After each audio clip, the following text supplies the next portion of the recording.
BATO Pugaling, the stone of the shore. The winds howled like wild spirits, and the sea rose with terrifying force.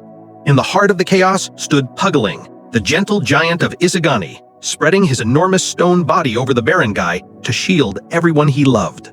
But before this night of fury and fear, life in Masin was peaceful. The villagers lived simply by the sea, gathering salt gifted by the ocean. Among the quiet shores of Isagani, only a handful of families lived, unaware that a miracle slept beneath their feet. One day, the Dolly family found an unusual rock by the beach, huge, warm, and humming like a heart. It rose, shook off the sand, and smiled.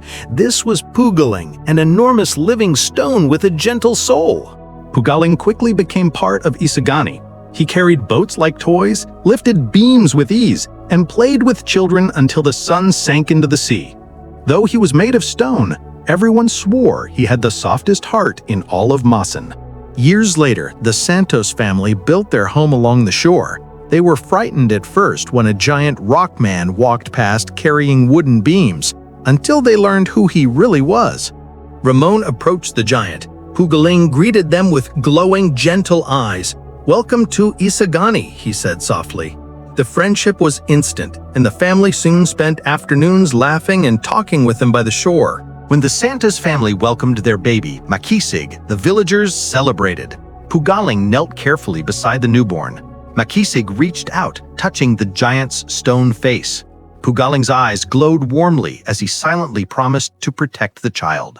Days later, dark clouds began gathering over the ocean. Pugaling sensed something was wrong.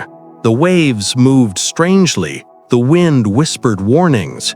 He felt danger in the air that no one else could. Pugaling ran to the barangay and urged everyone to prepare. "This storm is not ordinary. Take shelter now." The villagers laughed it off. They had weathered storms before. Pugaling's heart sank, but he knew he must protect them regardless.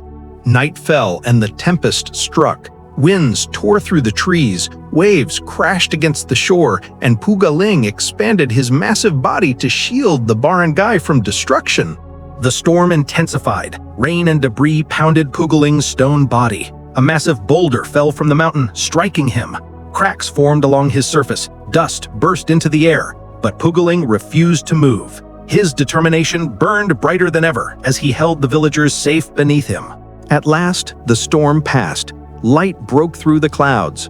The villagers stepped out to find Pugaling trembling but alive. Their hearts swelled with guilt and gratitude. "We should have listened," they said. "You saved us all." Exhausted, Pugaling knew he needed to heal. He walked to the shore and slowly dug a deep resting place. As the waves pushed sand over his body, he let only his head remain above the surface.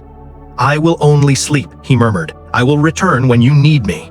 And with a final warm glow in his eyes, he fell into a gentle slumber. Years passed and Isagani changed, but Pugaling remained. His stone head still rises from the sand, watching over the sea. Children play around him. Villagers tell his story proudly. They say that when storms come and the wind roars across the coast, sometimes his eyes glow again. For Pugaling, the guardian of Isagani, never truly left.